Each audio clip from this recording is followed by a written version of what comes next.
My name's Rich Nagel. I'm the broker of RE/MAX Elite in Long Branch, New Jersey. And there's been a lot of talk in the media over the last several months about the continued improvement in the real estate market, both in the number of homes being sold, but also the prices of the homes being sold.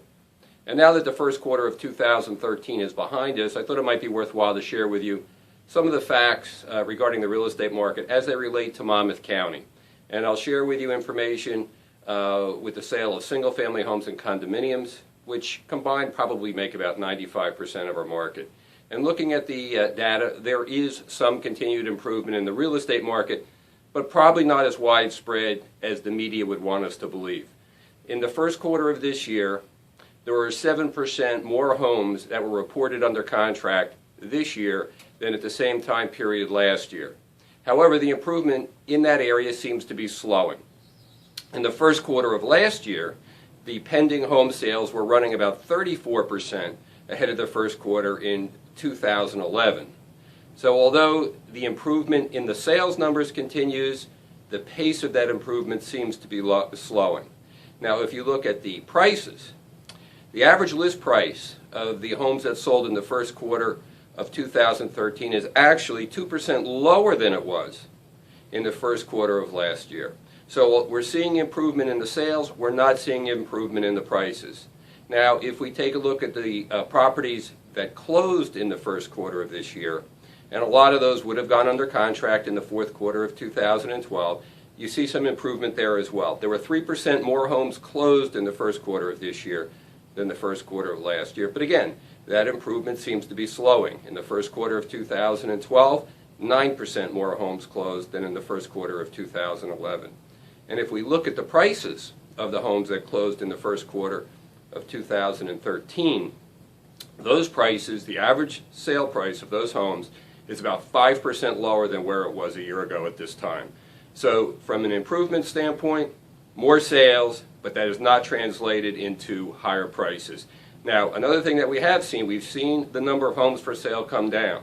The inventory levels have been decreasing. It makes it a less competitive market for sellers, so there's reason to believe that the worst of the price declines are behind us, and if we're not yet at a point of price stability, hopefully we might be able to get there before the end of the year.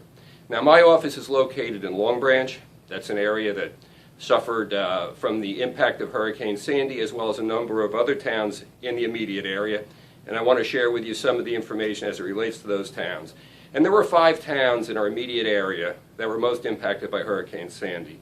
Seabright, Highlands, Monmouth Beach, Oceanport, and Long Branch. Seabright probably being the most impacted, Long Branch probably the least impacted. And if you look at the pending home sales in the first quarter of this year for those 5 towns, they're off by about 40% over the same level last year. That's a significant difference. And if you look at the average list price of the homes that sold, the average list price is down 26% over the same period last year.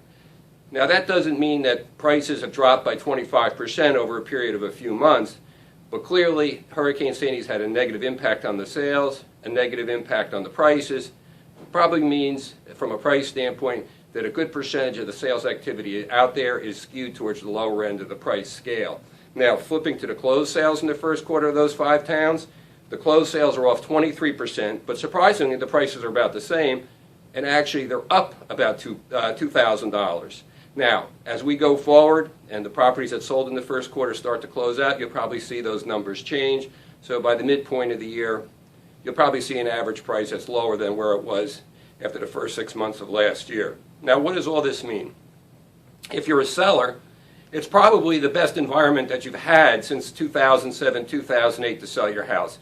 The chances of you selling your house are greater now than they've been in the recent past. However, the prices are still disappointing. Now, should you sell or should you wait? There's no easy answer to that. All I can tell you is this: over the last 5 years, we've dealt with a lot of people that have gambled on the future, and I don't know of any that have won that bet. Now, if you're a buyer, it could be a great time for you to buy. Interest rates remain at historically low levels. It appears that the worst of the price declines are behind us. It might be an opportunity to buy at the bottom of the cycle, which is what everybody wants to do. Everybody wants to buy low with the possibility of selling high, and this might be a buyer's opportunity to do just that. Now, I hope you found all this information somewhat helpful. If you have any questions on anything that I covered here, or perhaps questions on something that I didn't cover here, feel free to contact me at my office. You can give a call. The number here is 732-870-6300. My extension is 203.